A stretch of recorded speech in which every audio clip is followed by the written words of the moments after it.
વચનામૃત પત્રાંક 398 પત્રાંક 398 મુંબઈ શ્રાવણવદ 14 રવિ 1948 આ પત્ર સૌભાગભાઈ ઉપર છે. પાનું છે વચનામૃતું 345. આમાં કૃપાલે લખે છે, ઓમ સ્વસ્તિ શ્રી સાયલા ગ્રામ શુભ સ્થાને સ્થિત પરમાર્થના અખંડ નિશ્ચયી નિષ્કામ સ્વરૂપ ના વારંવાર સ્મરણ રૂપ મુમુક્ષુ પુરુષોએ અનન્ય પ્રેમે સેવન કરવા યોગ્ય પરમ સરળ અને શાંત મૂર્તિ એવા શ્રી સુભાગ્ય તેમના પ્રત્યે. શું લખ્યું? સ્વસ્તિ શ્રી, સ્વસ્તિ એટલે કલ્યાણ રૂપ, શ્રી સાયલા ગ્રામ શુભ સ્થાને સ્થિત, સાયલા નામના ગામ શુભ ગામમાં સ્થિત પોતે ત્યાં પધારેલા છે. સાયલા ગામે એટલે શુભ સ્થાન બની ગયું. સદગુરુ ચરણ જહાં ધરે જંગમ તીરથ તે રજ મમ મસ્તક ચડો બાલક માંગે, એમ કૃપાલે સાયલા ગયેલા છે. એટલે સ્વસ્તિ શ્રી સાયલા ગ્રામ શુભ સ્થાને સ્થિત પરમાર્થના અખંડ નિશ્ચયી, પરમાર્થના અખંડ નિશ્ચય. સૌભાગભાઈને લખે કે જેનો આત્મા સંબંધી અખંડ નિશ્ચય છે, અખંડ શ્રદ્ધા છે જેને, કે આત્મા નામનો પદાર્થ છે જ. પરમાર્થના અખંડ નિશ્ચયી નિષ્કામ સ્વરૂપ ના વારંવાર સ્મરણ, પોતે અમે પોતા માટે નિષ્કામ સ્વરૂપ, જેમને કોઈ પણ પદાર્થની ઈચ્છા નથી આ જગતમાંથી મેળવવાની, એવા નિષ્કામ સ્વરૂપ કાંસમાં મીંડા મૂક્યા છે, પોતાના માટે છે.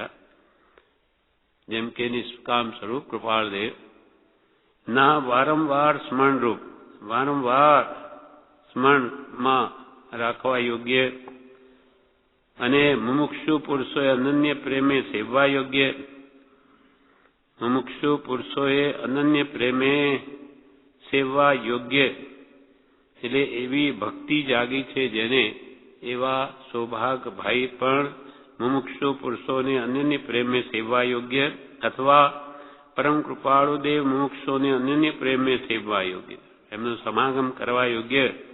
અને સૌભાગભાઈ કેવા છે? પરમ સરળ અને શાંત મૂર્તિ એવા શ્રી સૌભાગ્ય. પરમ સરળ, જેના મનમાં કોઈ બીજો ભાવ નથી. સરળનું વિપરીત દુર્ગણ છે તે માયા છે, માયા કપટ છે. જેના હૃદયમાં માયા કપટ નથી, સરળ પરિણામ છે, એવા સૌભાગભાઈ છે. અને શાંત મૂર્તિ છે, શાંત મૂર્તિ, કસાયો જેના ઉપસમેલા છે એવા શાંત મૂર્તિ શ્રી સૌભાગ્ય તેમના પ્રત્યે. શ્રી મોહમયી સ્થાનેથી નિષ્કામ સ્વરૂપ છે જેનું, એવા સ્મરણ રૂપ સત્પુરુષના વિનયપૂર્વક યથા યોગ્ય પ્રાપ્ત થાય.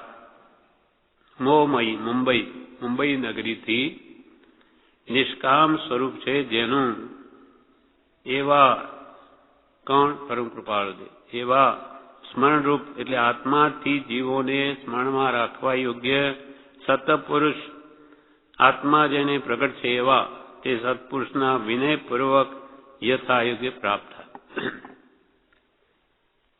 જેમાં પ્રેમ ભક્તિ પ્રધાન નિષ્કામપણે રહી છે એવા તમલિખિત ઘણા પત્રો અનુક્રમે પ્રાપ્ત થયા છે. સૌભાગભાઈના હૃદયમાં પ્રેમ ભક્તિ પ્રધાનપણે રહી છે. ભક્તિ પ્રેમ રૂપ એવી ભક્તિ જેના હૃદયમાં નિષ્કામપણે રહી છે. ભક્તિ કરીને સૌભાગભાઈને કંઈ જોઈતું નથી, માત્ર જન્મ મરણથી છૂટવું છે, અસલ આત્માર્થ લક્ષ્ય છે.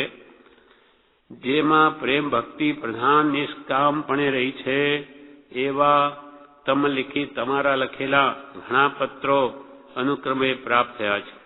એટલે સૌભાગભાઈના અનુક્રમપૂર્વક 1, 2, 3, 4 ઘણા પત્રો પ્રાપ્ત થયા છે.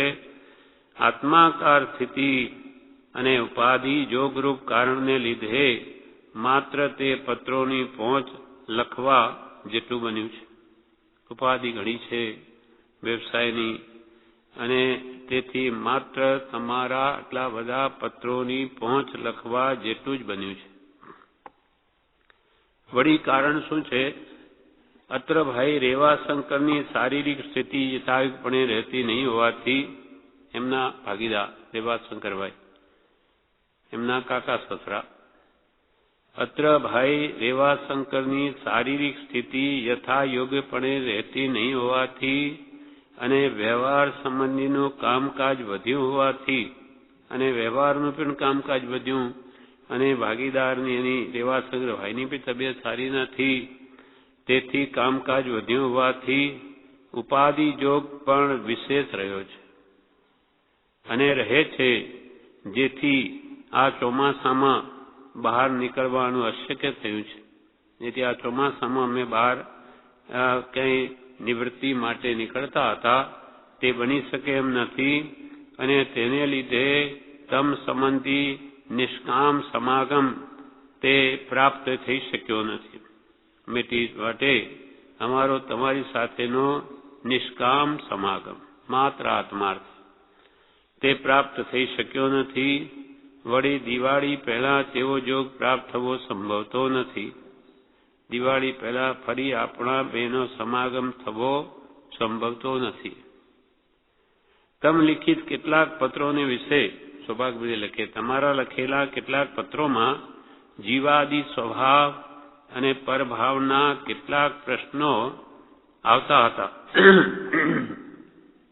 તમારા પત્રોમાં જીવાદિ સ્વભાવ, જીવ આદિ, જીવ દ્રવ્ય, અજીવ દ્રવ્ય, ધર્માસ્તિકા, ધર્માસ્તિકા, આકાશ અને કાળ દ્રવ્ય, એ જીવાદિ જે દ્રવ્યો છે એનો સ્વભાવ શું છે અને પરભાવના આત્મા સિવાય બીજું બધું પરભાવ છે. જીવાદિ સ્વભાવ અને પરભાવના કેટલાક પ્રશ્નો આવતા હતા. તેના પ્રત્યુત્તર તે કારણથી લખી શકાયા નથી. તમે ભલે જીવ તત્વ કે વિભાવ શું એ સંબંધી પ્રશ્નો ઘણા લખ્યા, પણ હજુ સુધી આ ઉપાધિના કારણે અમે તમને પ્રત્યુત્તર આપી શક્યા નથી. બીજા પણ જિજ્ઞાસુના પત્રો આ વખતમાં ઘણા મળ્યા છે, તેને માટે પણ ઘણું કરીને તેમ જ થયું છે. બીજા જિજ્ઞાસુ મુમુક્ષુના પત્રો પણ ઘણા મળ્યા છે, તેને માટે પણ ઘણું કરીને એમ જ થયું છે. કેમ કે ઉપાધિ છે એટલે કોઈને પત્ર લખવા જેટલો બી સમય નથી. હાલ જે ઉપાધિ જોગ પ્રાપ્તપણે વર્તે છે તે જોગનો પ્રતિબંધ ત્યાગવાનો વિચાર જો કરીએ તો તેમ થઈ શકે તેમ છે. હાલ અમને જે આ વ્યવહારનો ઉપાધિ જોગ પ્રાપ્ત છે તે જોગનો પ્રતિબંધ એટલે કે આરાધનામાં આડા આવે તે બધા બંધન છે. અમારના વ્યવહારનો પ્રતિબંધ કે વેપારનો પ્રતિબંધ એ અમને અમારી આત્મા આરાધનામાં અમને વિઘ્નરૂપ છે, આડા આવે છે. તે જોગનો પ્રતિબંધ ત્યાગવાનો વિચાર જો કરીએ તો તેમ થઈ શકે એમ છે. તથાપિ તો પણ તે ઉપાધિ જોગના ભેદવાથી જે પ્રારબ્ધ નિવૃત્ત થવાનું છે તે જ પ્રકારે વેદવા સિવાયની બીજી ઈચ્છા વર્તતી નથી. પ્રારબ્ધ જે અમારે જે પ્રમાણે ભોગવવાનું નિશ્ચિત છે તે પ્રમાણે જ વેદ્યા સિવાય એ છૂટે એવું નથી. માટે એને પહેલાથી છોડવાની ઈચ્છા વર્તતી નથી. કેમ કે અહીંયા જો એ પ્રારબ્ધ ન ભોગવીએ તો આવતા ભવમાં છેવટે ભોગવવું જ પડે. એટલે તે જ જોગે તે પ્રારબ્ધ નિવૃત્ત થવા દેવું યોગ્ય છે. માટે જે પ્રમાણે સુખ દુઃખ રૂપે કે ઉપાધિ રૂપે જે અમને આ પ્રારબ્ધ છે બસ એમ જ અમારે ભોગવી લેવું છે ને એથી નિવૃત્ત થવું, છૂટા થવું છે. એટલે તે જ યોગે તે પ્રારબ્ધ નિવૃત્ત થવા દેવું યોગ્ય છે એમ જાણીએ છીએ અને તેમ સ્થિતિ છે. એમ અમે જાણીએ છીએ કે આ પ્રારબ્ધ મારે અમારા નિકાલથી જે બંધ છે ભોગવો જ પડશે. આજે ભોગવો કે આવતા ભવે ભોગવો એના કરતાં અહીંયા જ ભોગવીને એથી નિવૃત્ત થઈ જઈએ એમ જાણીએ છીએ અને તેમ જ અમારી સ્થિતિ છે. હવે આ કાળ સંબંધી કે છે, શાસ્ત્રોને વિશે આ કાળને અનુક્રમે ક્ષીણપણા યોગ્ય કહ્યો છે. શાસ્ત્રોમાં આ કળીકાળને શું કહ્યો છે? અનુક્રમે ક્ષીણપણા યોગ્ય કહ્યો છે. શાનું ક્ષીણપણું? ઉતરતો કાળ કહ્યો છે, ઊંડા અવસર્પણી કાળ છે. દિવસે દિવસે પરમાર્થની વૃત્તિઓ લોકોમાંથી ઘટતી જાય છે એવા કાળ છે. ધર્મ સંબંધી લાગણી ઓછી થતી જાય છે. શાસ્ત્રોને વિશે આ કાળને અનુક્રમે ક્ષીણપણા યોગ્ય કહ્યો છે અને તે પ્રકારે અનુક્રમે થયા કરે છે, એમ જ થયા કરે છે. દિવસે દિવસે આપણે પણ જોઈએ છીએ ધર્મની વૃત્તિઓ જીવોમાંથી ઘટતી જાય છે. એ ક્ષીણપણું મુખ્ય કરીને પરમાર્થ સંબંધીનું કહ્યું છે. શાનું ક્ષીણપણું? પરમાર્થ, આત્મકલ્યાણની દાજ તે દિવસે દિવસે જીવોમાંથી ઘટતી જાય છે. તે ક્ષીણપણું મુખ્ય કરીને પરમાર્થ સંબંધીનું કહ્યું છે. જે કાળમાં અત્યંત દુર્લભપણે પરમાર્થની પ્રાપ્તિ થાય તે આ કાળ દુષ્મ કહેવા યોગ્ય છે. જે કાળમાં, જે સમયમાં અત્યંત દુર્લભપણે પરમાર્થની પ્રાપ્તિ થાય, આવા કાળમાં સતયુગ પ્રાપ્ત થવો અતિ દુર્લભ છે. જે કાળમાં અત્યંત દુર્લભપણે પરમાર્થની પ્રાપ્તિ થાય તે કાળ દુષ્મ કહેવા યોગી છે. દુઃખે કરીને ધર્મની પ્રાપ્તિ થાય એટલે આ કાળ પણ દુષ્મ કહેવા યોગી છે. જો કે સર્વકાળને વિશે પરમાર્થ પ્રાપ્તિ જેનાથી થાય છે એવા પુરુષનો જોગ દુર્લભ જ છે. જે પુરુષથી પરમાર્થની પ્રાપ્તિ થાય એવા પુરુષની પ્રાપ્તિ તો સર્વકાળમાં દુર્લભ છે. જો કે સર્વકાળને વિશે પરમાર્થ પ્રાપ્તિ એટલે આત્મકલ્યાણ જેનાથી થાય એવા પુરુષનો જોગ દુર્લભ જ છે. તથાપિ આવા કાળને વિશે તો અત્યંત દુર્લભ હોય છે. સર્વકાળને વિશે જ્ઞાનીનો એક દુર્લભ જ છે, પણ આ કાળને વિશે તો અત્યંત દુર્લભ હોય છે. જીવોની પરમાર્થ વૃત્તિ ક્ષીણ પરિણામને પામતી જતી હોવાથી તે પ્રત્યે જ્ઞાની પુરુષના ઉપદેશનું બળ ઓછું થાય છે. શું થાય? દિવસે દિવસે આત્માની ઈચ્છાવાળા જિજ્ઞાસુ જીવો ઘટતા જાય છે. તેથી જીવોની પરમાર્થ વૃત્તિ ક્ષીણ પરિણામને પામતી હોવાથી, જીવોમાં આત્મકલ્યાણની દાજ દિવસે દિવસે ક્ષીણ થતી જતી હોવાથી તે પ્રત્યે જ્ઞાની પુરુષોના ઉપદેશનું બળ ઓછું થાય છે. એટલે ઉપદેશ ગ્રહણ કરવાવાળા ઘટતા જાય છે. દિવસે દિવસે પરમાર્થપણું ક્ષીણપણું થતું જાય છે. એટલે જ્ઞાની પુરુષના ઉપદેશનું બળ પણ ઓછું થતું જાય છે અને તેથી પરંપરાએ તે ઉપદેશ પણ ક્ષીણપણાને પામે છે. ઉપદેશ દેનાર જ નથી, કેમ કે દેનારાય નથી, એટલે એવામાં પરંપરાએ તે ઉપદેશ પણ ઘસાતો જાય છે. બધું ક્ષીણપણાને પામતો જાય છે. એટલે પરમાર્થ માર્ગ અનુક્રમે વ્યવચ્છેદ થવા જો કાળ આવે છે, પરમાર્થ માર્ગ સાવ નાશ પામે એવો ધીમે ધીમે સમય આવી રહ્યો છે. પરમાર્થ માર્ગ અનુક્રમે વ્યવચ્છેદ એટલે નાશ થવા જો કાળ આવે છે, સમય પંચમ આરાના અંત સુધી ધીમે ધીમે ઘટતું જશે. પછી તો છઠ્ઠો આરો આવે, પછી પરમાર્થ છે નહીં, ત્યાં ધર્મનું નામ નિશાન પણ નથી. એવો કાળ અને ખરાબમાં ખરાબ કાળ અનંત કાળે આવે તેવો આ સમય છે વર્તમાન. દિવસે દિવસે જ્યાં લોકોની 5 ઇન્દ્રિયના વિષય ભોગોની વૃત્તિઓ વધતી જાય છે અને આત્માર્થનો લક્ષ્ય ભૂલાતો જાય છે, એવા જીવો છે. હિન્દ પુણ્ય જીવોએ આ ભરત ક્ષેત્ર ઘેરી લીધું છે. આ કાળને વિશે અને તેમાં પણ હમણાં લગભગના સેંકડાથી મનુષ્યની પરમાર્થ વૃત્તિ બહુ ક્ષીણપણાને પામી છે આ કાળમાં, અને તેમાં પણ હમણાં લગભગ 100 વર્ષ, કૃપાલદેવ આ વાત લખે છે 150 વર્ષ પહેલા, એના પહેલા 100 વર્ષ પહેલા, 250 વર્ષ પહેલાની વાત છે આ કાળને વિશે. ને તેમાં પણ હમણાં લગભગ સેંકડાથી મનુષ્યની પરમાર્થ વૃત્તિ એટલે કે આત્માર્થની ઈચ્છા બહુ ક્ષીણપણાને પામી છે. અને એ વાત પ્રત્યક્ષ છે, કૃપાલ એ વાત દેખાય છે. અને કૃપાલ એ વાત 100 વર્ષ પહેલા વાત લખે તો આજે તો આપણને પણ કેટલી બધી હીનતા દેખાય છે. સહજાનંદ સ્વામીના વખત સુધી મનુષ્યોમાં જે સરળ વૃત્તિ હતી તે અને આજની સરળ વૃત્તિ એમાં મોટો તફાવત થઈ ગયો છે. સહજાનંદ સ્વામી આ સ્વામિનારાયણ મતના સ્થાપક, જેને સ્વામિનારાયણ મત સ્થાપ્યો એ સહજાનંદ સ્વામી આજથી લગભગ 300 વર્ષ પહેલા થયા. તે વખતે જીવોમાં જે સરળતા હતી, આજ્ઞાંકિતપણું હતું, તે આજે નથી.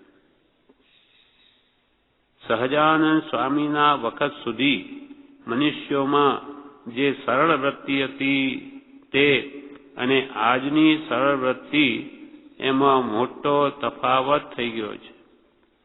ત્યાં સુધી મનુષ્યોની વૃત્તિને વિશે કંઈ આજ્ઞાંકિતપણું, પરમાર્થની ઈચ્છા અને તે સંબંધી નિશ્ચયમાં દ્રઢતા એ જેવા હતા તેવા આજે નથી.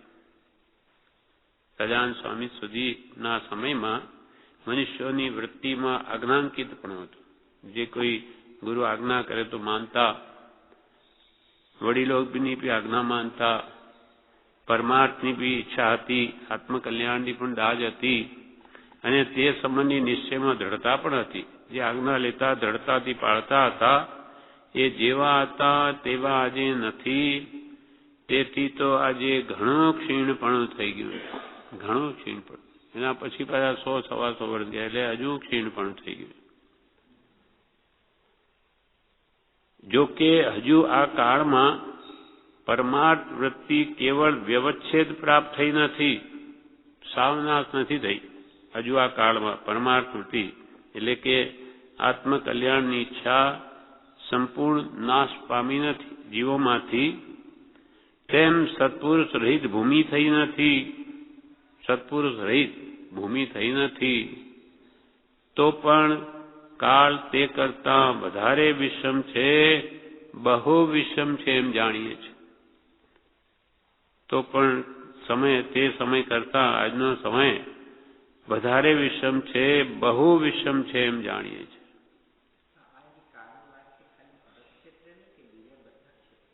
આપણે આપણા ક્ષેત્રની આ વાત છે.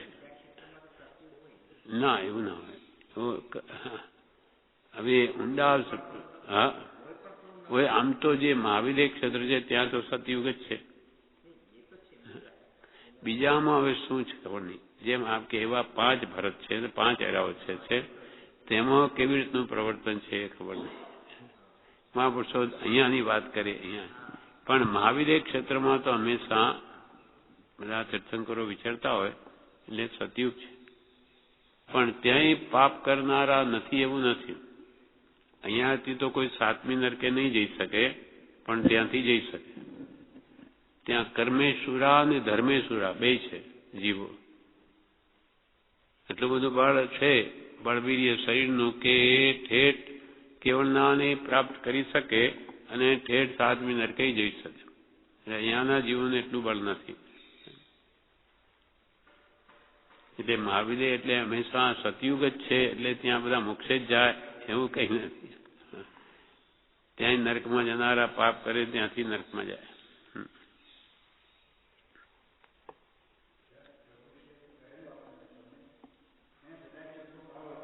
હા, અહીંયા હા હા હા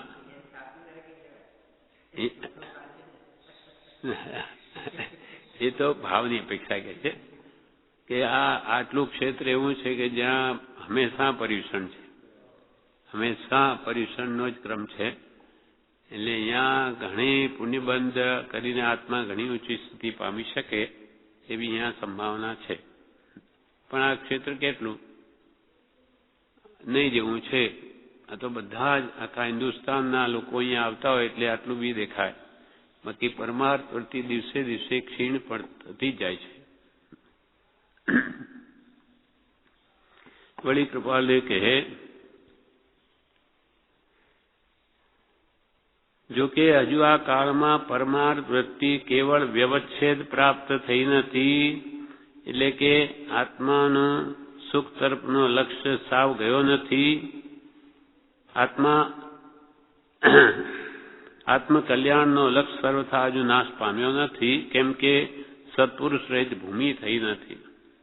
ભગવાન મહાવીરનું શાસન છે ત્યાં સુધી, 5મા આરાના છેડા સુધી છે, ત્યાં સુધી ચતુર્વિધ સંઘ, શ્રાવક શ્રાવિકા કે સાધુ સાધ્વી એક પણ જ્ઞાની હોય એમ કહ્યું.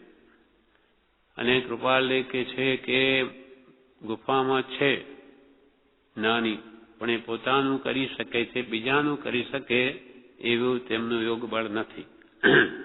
એટલે કૃપાલય કે આ કાળમાં કંઈ પરમાર્થ વૃત્તિ કેવળ વ્યવચ્છેદ પ્રાપ્ત થઈ નથી, તેમ સત્પુરુષ રહિત ભૂમિ થઈ નથી. તો પણ કાળ તે કરતાં વધારે વિષમ છે, બહુ વિષમ છે એમ જાણીએ છીએ.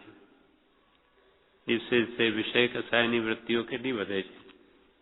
બીજી બધી ભૌતિક સાધનોની ઉપલબ્ધિ દિવસે દિવસે વધે, બહારની સગવડ ખૂબ વધે, પણ આત્મકલ્યાણની ભાવના અથવા એના માટે કલ્યાણના યોગ, સત્પુરુષ વગેરે એની દિવસે દિવસે અછત થઈ રહી છે, નહીવત છે. આજે આવું કાળનું સ્વરૂપ જોઈને મોટી અનુકંપા હૃદયને વિશે અખંડપણે વર્તે છે.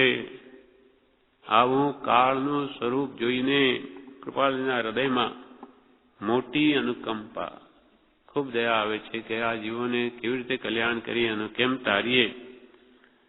આ કાળનું સ્વરૂપ જોઈને મોટી અનુકંપા હૃદયને વિશે અખંડપણે વર્તે છે.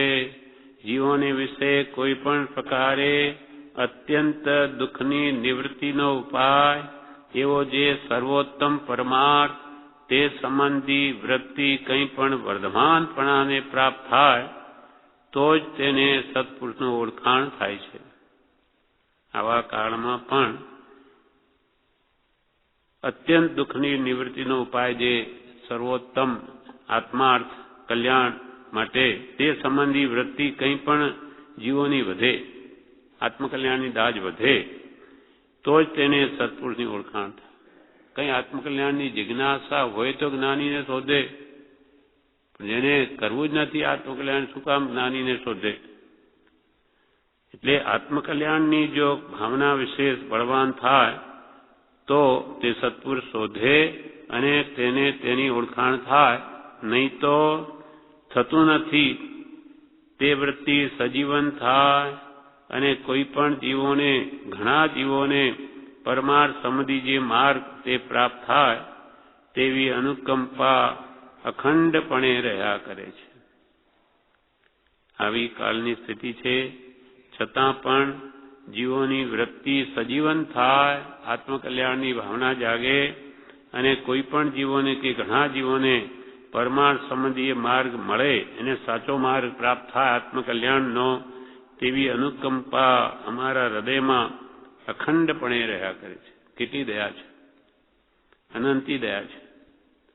તથાપિ તેમ થવું બહુ દુર્લભ જાણીએ છીએ. માયા અથવા મોહના દળિયા એટલા બધા બળવાન છે જીવોમાં કે, અથવા મતાગ્રના, એ કાઢવા બહુ મુશ્કેલ છે. તેમ થવું કે કૃપાલુ કે બહુ દુર્લભ જાણી તે જીવોને માર્ગમાં વાળવા માટે, અને તેના કારણો પણ ઉપર જણાવ્યા છે. આ જે સત્પુરુષનો યોગ નથી અને માયા કપટ વિશેષ છે, આજ્ઞાંકિત પણ નથી, પરમાર્થની ઈચ્છા નથી, તેથી આ કાળમાં એ વસ્તુ જીવોમાં ઉતરે એવું લાગતું નથી. તથાપિ તેમ થવું બહુ દુર્લભ જાણીએ છે અને તેના કારણો પણ ઉપર જણાવ્યા છે. હવે પોતા વિશેની વાત કહે છે. જે પુરુષનું દુર્લભપણું ચોથા કાળને વિશે હતું તેવા પુરુષનો જોગ આ કાળમાં થાય એમ થયું છે. તથાપિ પરમાર્થ સંબંધી ચિંતા જીવોને અત્યંત ક્ષીણ થઈ ગઈ છે. જે પુરુષનું દુર્લભપણું ચોથા કાળમાં હોય આવી ઉચ્ચ દશાવાળો પુરુષ આ કાળમાં પ્રાપ્ત થયો છે, પણ જીવોને પરમાર્થ સંબંધીની ગરજ નથી, ચિંતા જ નથી. જે પુરુષનું દુર્લભપણું ચોથા કાળને વિશે હતું તેવા પુરુષનો દુર્લભ જોગ આ કાળમાં થાય એમ થયું છે. તથાપિ પરમાર્થ સંબંધી ચિંતા જીવોને અત્યંત ક્ષીણ થઈ ગઈ છે, અત્યંત ક્ષીણ થઈ ગઈ. જિજ્ઞાસાથી સત પ્રાપ્ત કરવાની એટલે તે પુરુષનું ઓળખાણ થવું અત્યંત વિકટ છે. તેથી આવા કૃપાલદેવ એવી ઉચ્ચ દશા પામેલા પુરુષનું ઓળખાણ થવું અત્યંત વિકટ છે. કેમ કે ગરજ જાગે તો શોધ કરીને પણ એને મેળવી શકે, પણ ગરજ જ નથી અને પડી જ નથી. ગરજ હોય તો ગમે ત્યાંથી પણ એ મેળવા કોશિશ કરે, મેળવવા સત્પુરુષનો યોગ. એટલે તે સત્પુરુષનું ઓળખાણ થવું અત્યંત વિકટ છે. તેમાં પણ જે ગ્રહવાસાદી પ્રસંગમાં તે પુરુષની સ્થિતિ છે. પહેલા તો શું કહ્યું કે જેને સત પ્રાપ્ત કરવાની જિજ્ઞાસા જ નથી, એ જ્ઞાનીને શોધે નહીં અને એટલી તેને જ્ઞાનીની ઓળખાણ થાય નહીં. માનો શોધે, ગરજ જાગે તો આ અમારી સ્થિતિ ગ્રહવાસાદી પ્રસંગ છે, ઘરમાં રહેલા છે.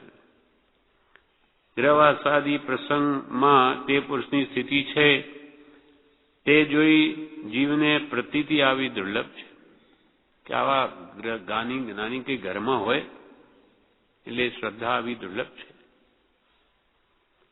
ગ્રહવાસાદી પ્રસંગમાં તે પુરુષની સ્થિતિ છે તે જોઈ જીવને પ્રતીતિ વિશ્વાસ આવો દુર્લભ છે, અત્યંત દુર્લભ છે.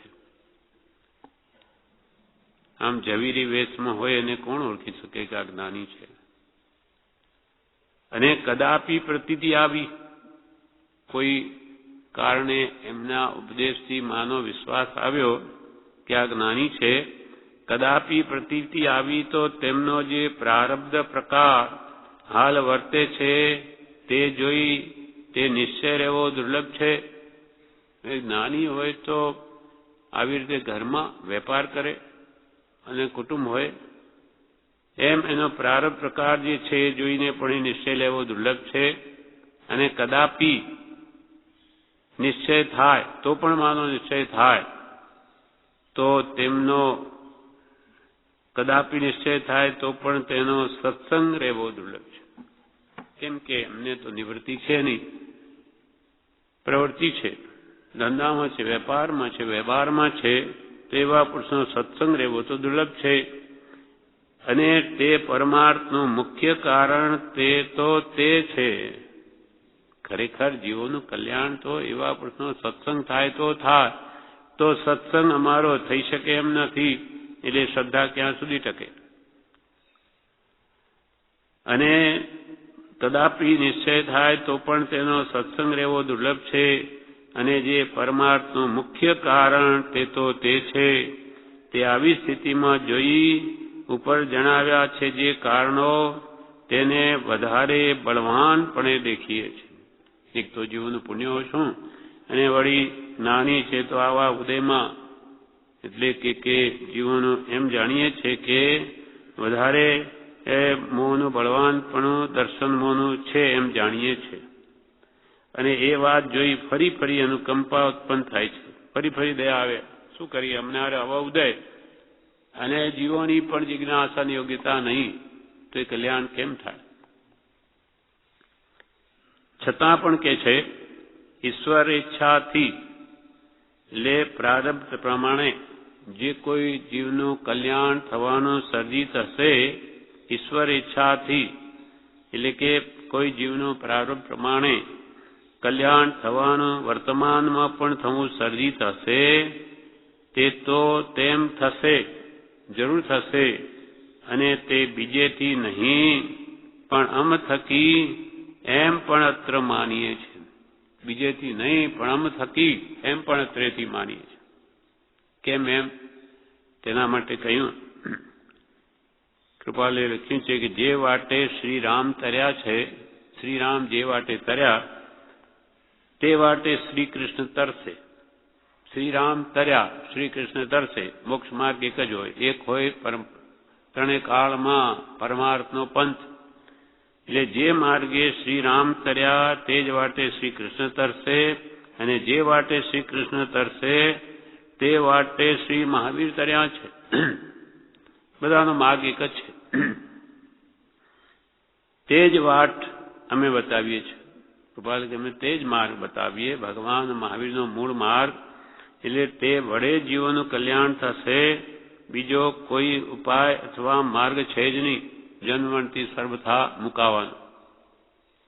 ઈશ્વર ઈચ્છાથી જે કંઈ પણ જીવોનું કલ્યાણ વર્તમાનમાં પણ થવું સર્જિત હશે તે તો તેમ થશે, અને બીજેથી નહીં પણ અમ થકી એમ પણ અત્ર માનીએ છીએ. તથાપી જેવી અમારી અનુકંપા સંયુક્ત ઈચ્છા છે તેવી પરમાર્થ વિચારણા અને પરમાર્થ પ્રાપ્તિ જીવોને થાય તેવો કોઈ પ્રકારે ઓછો જોગ થયો છે. અમારી જે ઈચ્છા છે અનુકંપા કે જીવોનું સર્વનું કલ્યાણ કરી લઈએ અથવા મોક્ષ માર્ગે ચડાવીએ, એવી અમારી અનુકંપા સંયુક્ત ઈચ્છા છે તેવી પરમાર્થ વિચારણા અને પરમાર્થ પ્રાપ્તિ જીવોને થાય. બધા આત્મ સંબંધી વિચારણા કરતા થાય અને આત્મકલ્યાણ એમને થાય, જીવોનું પરમાર્થ પ્રાપ્તિ પણ એમને થાય સમ્યક દર્શન આદિની, તેવો કોઈ પ્રકારે ઓછો જોગ થયો છે. અમારી જેવી ઈચ્છા છે તેટલું થઈ શક્યું નથી એમ અત્રે માનીએ છીએ. ગંગા યમુના આદિના પ્રદેશને વિશે અથવા ગુજરાત દેશને વિશે જો આ દેહ ઉત્પન્ન થયો હોત, ત્યાં વર્ધમાનપણાને પામ્યો હોત તો તે એક બળવાન કારણ હતું.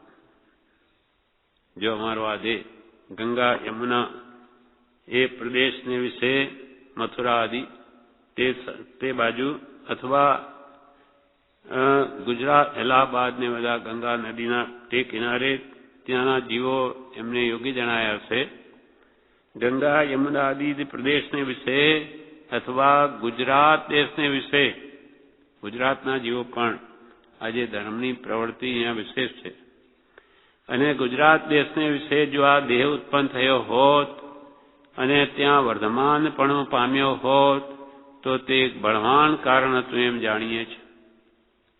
જોકે કૃપાલયની ભાવના હતી તો પ્રભુશ્રીજી આ ગુજરાતમાં ચરોતર પ્રદેશમાં મારું ઉદ્ધાર કરી લીધો, તો કે અમે પણ ત્યાં જન્મ્યા હોત તો ઘણા જીવોને કલ્યાણનું કારણ થાત એમ જાણીએ છીએ.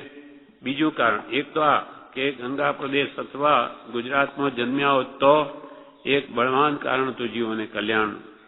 બીજું, પ્રારબ્ધમાં ગ્રહવાસ બાકી ન હોત, અમારા નસીબમાં ગ્રહવાસ લખાયેલો નહીં હોત અને બ્રહ્મચર્ય વનવાસ હોત તો તે બળવાન કારણ હતું.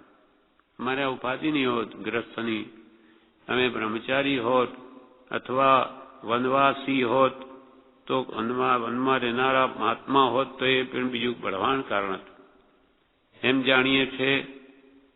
કદાપી ગ્રહવાસ બાકી છે તેમ હોત અને ઉપાધિ જોગરૂપ પ્રારંભ ન હોત તો તે ત્રીજું પરમાર્થને બળવાન કારણ હતું એમ જાણીએ છીએ. પોતાના મનમાં કે આવા જ્યાં સરળ પરિણામી જીવો હોય એવા ગુજરાત કે ગંગા યમુના નદીના કિનારે જન્મ થયો તે પહેલું કારણ હતું કલ્યાણનું જીવોને. બીજું, અમને આ ઘરવાસ એટલે ગ્રસ્તપણું નહીં હોત અને બ્રહ્મચર્ય વનવાસ હોત તો એ બીજું કારણ હતું બળવાન. નિવૃત્તિ હોત, ઘણાનું કલ્યાણ કરી શકે. ત્રીજું કારણ, માનો કે ગ્રહવાસ છે પણ ઉપાધિ જોગરૂપ પ્રારબ્ધ ન હોય, આવી આ વ્યવસાયની, વેપારની કે કુટુંબની કે વ્યવહારની આ ઉપાધિરૂપ પ્રારબ્ધ ન હોત તે ત્રીજું પરમાર્થનું બળવાન કારણ તો એમ જાણીએ છે. પ્રથમ કયા તેવા બે કારણો તો થઈ ચૂક્યા છે. કયા? જન્મ ગુજરાત મુનિને ત્યાં થયો સૌરાષ્ટ્રમાં, અને બીજું લગ્ન, બે તો થઈ ચૂક્યા છે. પ્રથમ કયા તેવા બે કારણો તો થઈ ચૂક્યા છે. ગ્રસ્તપણું એ થઈ ગયું, એટલે હવે તેનું નિવારણ નથી, એટલે હવે તે તો કંઈ દૂર કરી શકાય એમ નથી. ત્રીજું ઉપાધિ જો રૂપ જે પ્રારબ્ધ તે શીઘ્રપણે નિવૃત્ત થાય, ભેદન થાય અને તે નિષ્કામ કરુણાના હેતુથી તો તેમ થવું હજુ બાકી છે. કે હવે એ કારણ શું છે? આ ઉપાધિ. આ ઉપાધિ જો હવે પ્રારબ્ધરૂપ ઉપાધિ જો શીઘ્રપણે મટી જાય, ઘટી જાય અને વેદીને પણ એ પૂર્ણ થાય અને તે નિષ્કામ કરુણાના હેતુથી માત્ર જીવોના કલ્યાણ માટે તો તેમ થવું હજુ બાકી છે. એટલે વ્યવસાયથી મેં નિવૃત્ત હોઈએ તો ઘણા જીવોને ઉપયોગી થઈ શકીએ, એ હજુ બાકી છે નિવૃત્ત મેળવવાની. તથાપી તે પણ હજુ વિચાર યોગ્ય સ્થિતિમાં છે. એનો પણ અમારે હજુ વિચાર કરવા યોગ્ય છે. કારણ એટલે કે તે પ્રારબ્ધનો સહેજે પ્રતિકાર થઈ જાય એમ જ ઈચ્છાની સ્થિતિ છે. અમારો પ્રારબ્ધ સહેજે પતી જાય અમે ઈચ્છીએ છીએ એ જ, અથવા તો વિશેષ ઉદયમાં આવી જઈ થોડા કાળમાં તે પ્રકારનો ઉદય પરિસમાપ્ત થાય. વિશેષ અમારા પ્રારબ્ધ કર્મ ઉદયમાં આવી અને એ ભોગવાઈને અમે છૂટા થઈ જઈએ એમ પણ મનમાં છે. એ પ્રકારનું ઉદય પરિસમાપ્ત થાય તો તેમ નિષ્કામ કરુણાની સ્થિતિ છે. આવી અમારી સ્થિતિ છે. નિષ્કામ ભાવે જીવોના કલ્યાણ માટે આ પ્રારબ્ધ શીઘ્ર પતી જાય અથવા આવનો ઉદય વિશેષ બળવાનપણે ઉદયમાં આવીને પરિસમાપ્ત થાય એમ અમારી ઈચ્છા છે. અને બે પ્રકારમાં તો હાલ ઉદાસીન પડે એટલે સામાન્યપણે રહેવું છે. એટલે વનવાસ અને આ ઉપાધિનો ત્યાગ એમાં હજુ અમે ઉદાસીનપણે રહીએ છીએ. એટલે ક્ષમતા ભાવે હમણાં વધીએ છે. એમ આત્મ સંભાવના છે કે એવી અમારી આત્માની સમ્યક ભાવના છે કે અમને વનવાસ પ્રાપ્ત થાય અને આ ઉપાધિ છૂટે, અને તે સંબંધીનો મોટો વિચાર વારંવાર રહ્યા કરે છે. વારંવાર એનો વિચાર રહ્યા કરે છે. આ પ્રમાણે વિશેષ આગળ જણાવે છે જે આપણે આવતીકાલે વચનામત પત્રાંક 398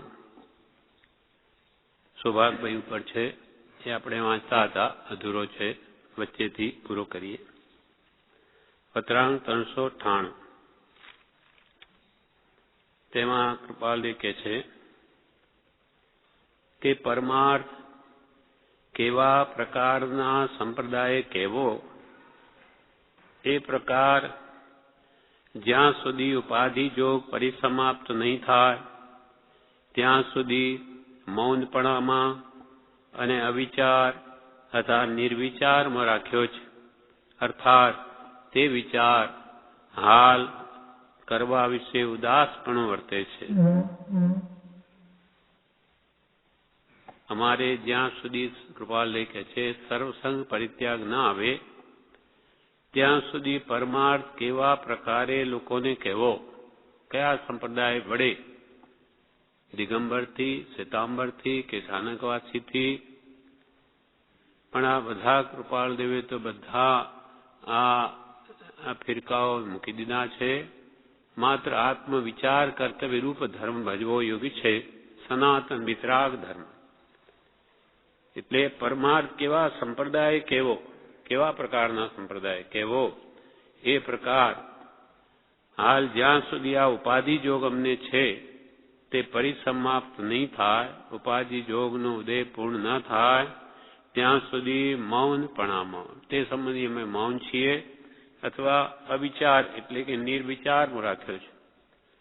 એ સંબંધી કંઈ વિચાર જ નથી.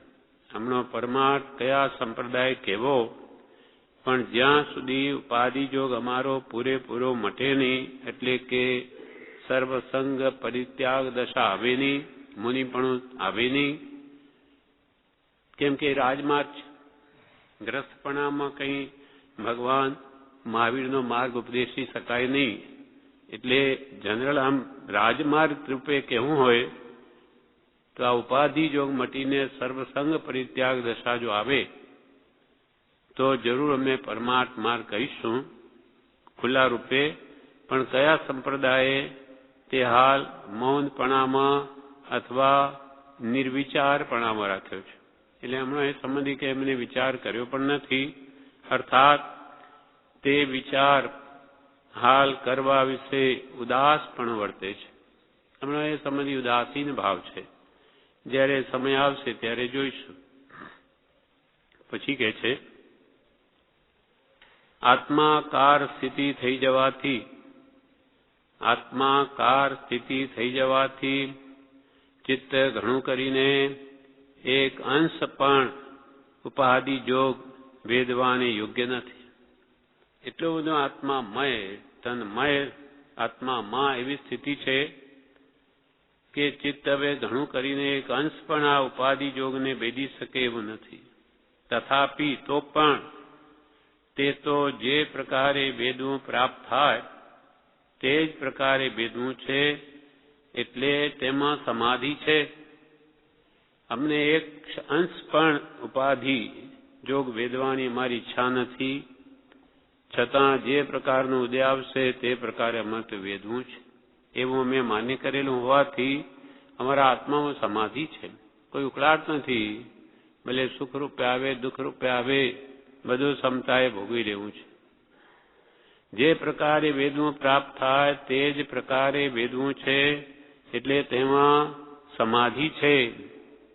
પરંતુ પરમાર્થ સંબંધી કોઈ જીવોને પ્રસંગ પડે છે તેને તે ઉપાધિ જોગના કારણથી અમારી અનુકંપા પ્રમાણે લાભ મળતો નથી. ખામી આ છે.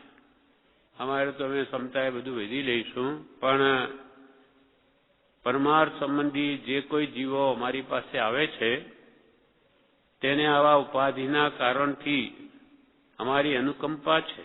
અમારે માર્ગ કેવો છે એમને સમજાવવું છે, પણ અનુકંપાના કારણે પ્રમાણે લાભ જેવો અમે આપવા ઈચ્છીએ તેવો આપી શકતા નથી. સમય નથી મારી પાસે. અને પરમાર્થ સંબંધી જે કંઈ તમ લિખિતાદિ વાર્તા આવે છે તે પણ ચિત્તમાં માંડ પ્રવેશ થાય છે. સૌભાગભાઈને લખે તમે પણ પરમાર્થ સંબંધી જે અમને લખો છો તે વાતો પણ ચિત્તમાં માંડ પ્રવેશ થાય છે, કારણ કે તેનો હાલ ઉદય નથી. હાલ ઉદય વેપારનો અત્યંતપણે છે. એટલે તમે બી જે પરમાર્થ સંબંધી લખો છો તે પણ અમારા હૃદયમાં એમાં ઉતારી અને તેનો પણ જવાબ લખી શકતા નથી. આથી પત્રાદિ પ્રસંગથી તમ સિવાયના બીજા જે મુમુક્ષુ જીવો તેમને ઈચ્છિત અનુકંપાએ પરમાર્થ પ્રતિ આપી શકાતી નથી. તમને તો વરે લખીએ છે સૌભાગભાઈ કે, પણ તમારા સિવાય બીજા જે જીવો મુમુક્ષુ જીવો છે તેમને તો ઈચ્છિત અનુકંપાએ અમારી ઈચ્છા છે એમને પણ એવી અનુકંપા છે અમારા હૃદયમાં કે તેમને પણ પરમાર્થ બતાવીએ. તેમને ઈચ્છિત અનુકંપાએ પરમાર્થ વૃત્તિ આપી શકાતી નથી. એ પણ ચિત્તને ઘણી વાર લાગી જાય છે. ચિત્તમાં અમને ઘણું લાગી આવે છે કે આ કેવો ઉપાધિ જો જે જિજ્ઞાસુ જીવો છે અમારેથી પરમાર્થ ઈચ્છે છે પણ અમે આપી શકતા નથી. એ પણ ચિત્તને ઘણી વાર લાગી જાય છે. ચિત્ત બંધનવાળું થઈ શકતું નહીં હોવાથી જે જીવો સંસાર સંબંધે સ્ત્રીયાદિ રૂપે પ્રાપ્ત થયા છે તે જીવોની ઈચ્છા પણ દુભવવાની ઈચ્છા થતી નથી, અર્થાત તે પણ અનુકંપાથી. ચિત્ત બંધનવાળું નહીં થઈ શકતું હોવાથી એટલે ગમે તે રીતે અમે ઉપાધિમાં કે વ્યવહારમાં વર્તીએ છીએ તો અમારું ચિત્ત ઉપાધિ બંધન વાળું થઈ શકતું નહીં હોવાથી એટલે અમે તેમાં પણ નિર્લેપ રહી શકીએ છીએ બધું કરવા છતાં. ચિત્ત બંધન વાળું નહીં થઈ શકતું હોવાથી જે જીવો સંસાર સંબંધે સ્ત્રી આદિ રૂપે સ્ત્રી પુત્ર આદિ રૂપે પ્રાપ્ત થયા છે તે જીવોની ઈચ્છા પણ દુભવવાની ઈચ્છા થતી નથી. તે જીવોની પણ ઈચ્છા એમને પણ દુઃખ થાય એવું અમારાથી કરી શકાતું નથી. અર્થાત એટલે કે તે પણ અનુકંપાથી અને મા બાપાદિના ઉપકાર આદિ કારણોથી ઉપાધિ જોગને બળવાન રીતે વેદીએ છીએ. સ્ત્રી પુત્રાદિના કારણે અને આ મા બાપનો ઉપકાર એના કારણે, કેમ કે રવજીભાઈ ને પૈસા જોઈએ છે. સૌભાગભાઈ લખ્યું, ભાઈ તમને તો પરમાર જોઈએ છે પણ રવજીભાઈને તો એ જ જોઈએ છે. તો એ મા બાપની ઉપકાર આદિ કારણોથી ઉપાધિ જોગને બળવાન રીતે અમે વેદીએ છીએ અને જેની જેની જે કામના છે તે પ્રારબ્ધના ઉદયમાં જે પ્રકારે પ્રાપ્ત થવી સર્જી છે તે પ્રકારે થાય ત્યાં સુધી નિવૃત્તિ ગ્રહણ કરતા પણ જીવ ઉદાસીન રહે છે.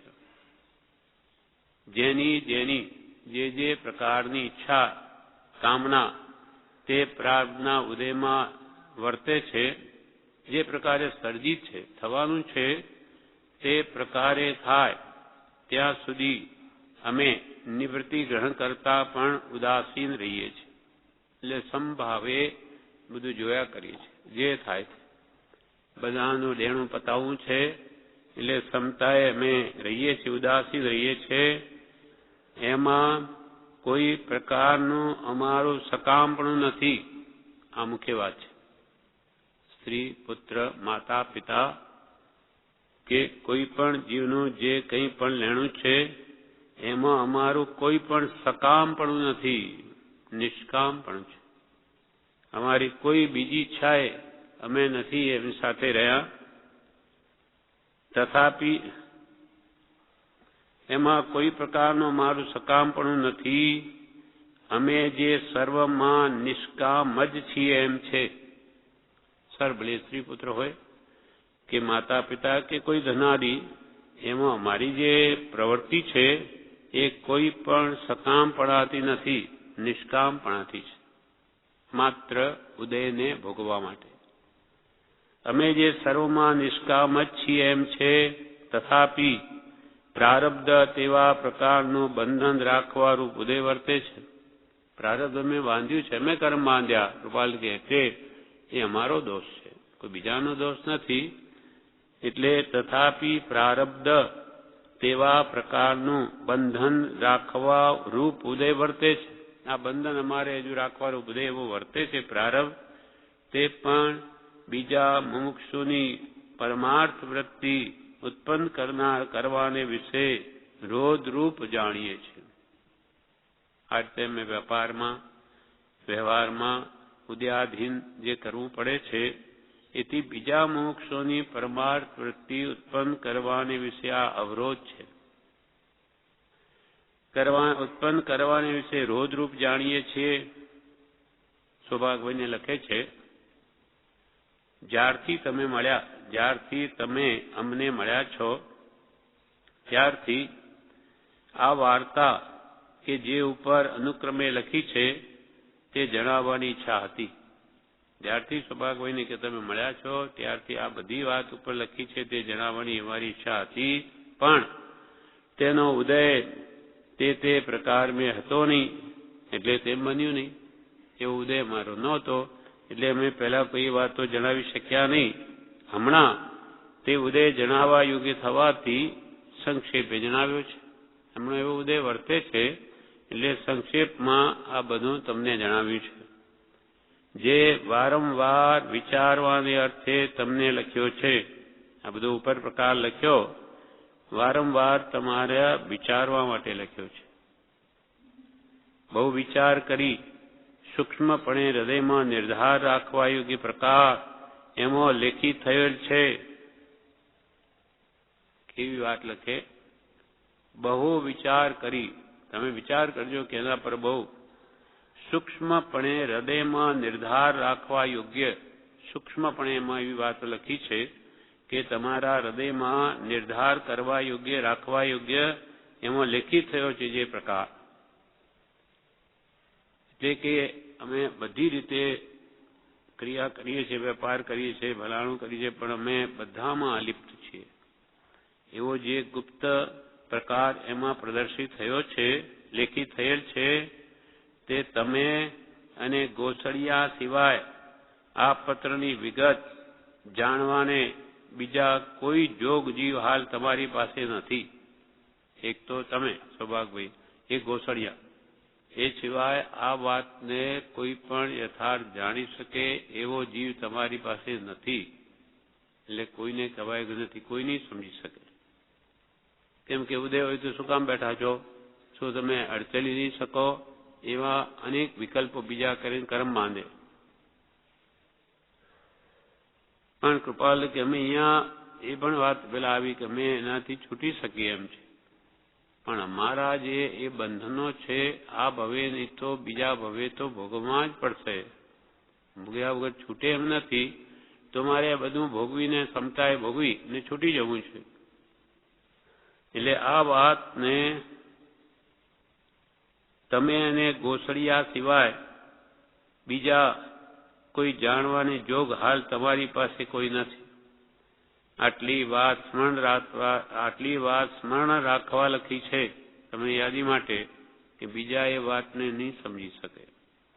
તમને લખી છે, તમને કોઈ વાતમાં શબ્દોના સંક્ષેપણાથી એમ ભાસી શકે એવું હોય કે અમને કોઈ પ્રકારની કઈ હજુ સંસાર સુખવૃત્તિ છે, તો તે અર્થ ફરી વિચારવા યોગ્ય છે. કદાચ તમને એમ લાગે કે કોઈ શબ્દોના સંક્ષેપણાથી અમે જે ખુલાસો કર્યો છે તમને એ પૂરતો નહીં લાગતો હોય અને તમને એવી અમારા પ્રત્યે શંકા પડે કે હજુ તમને સંસાર મોહિની છે માટે તમે નથી છોડતા, એવો કોઈ પણ ભાવ તમને આવી જાય. કોઈ વાતમાં શબ્દોના સંક્ષેપણાથી એમ ભાસી શકે એવું હોય કે તમને એવું હોય કે અમને કોઈ પ્રકારની કઈ હજુ સંસાર સુખવૃત્તિ છે, અમને કોઈ પ્રકારની કઈ હજુ સંસાર સુખવૃત્તિ છે એમ તમને ભાસતું હોય, લાગતું હોય, તો તે અર્થ ફરી વિચારજો. કારણ કે એવું અમને કિંચિત માત્ર નથી. અમને શંકા પડે તો ફરી વિચારો ઊંડાણથી. વળી શું કહે છે? તે તો ફરી વિચારવા યોગ્ય છે. નિશ્ચય છે કે ત્રણેય કાળને વિશે અમારા સંબંધમાં તે ભાસવું આરોપિત જાણવા યોગ્ય છે. ત્રણેય કાળને વિશે અમારા વિશે તમે જેવી કલ્પના કરશો, પણ અમને તો ક્ષાયક સંકિત થયું છે. એટલે એ કારણે ત્રણેય કાળને વિશે અમારા સંબંધમાં તમને આવું ભાસવું તે આરોપિત જાણવા યોગ્ય છે. અમારા પર આરોપણ કર્યું છે તમે એમ માનવા યોગ્ય છે. બાકી અમારા અંતરમાં નિષ્કામ ભાવ છે. માત્ર ઉદ્યાદિન વૃત્તિ છે. કોઈ સંસાર સુખ વૃત્તિથી અમે સંસારમાં રહ્યા નથી. કોઈ વાતમાં શબ્દોના સંક્ષેપણાથી એમ ભાસી શકે એવું હોય કે અમને કોઈ પ્રકારની કઈ હજુ સંસાર સુખવૃત્તિ છે, તો તે અર્થ ફરી વિચારવા યોગ્ય છે. નિશ્ચય છે કે ત્રણેય કાળને વિશે, ભૂતકાળ અને વર્તમાન એમ નહીં ભવિષ્યકાળમાં પણ અમને ત્રણેય કાળને વિશે, ભવિષ્યમાં નહીં, કેમ કે ક્ષાયિક સંકિતથી સાથે પ્રકૃતિઓનો મૂળથી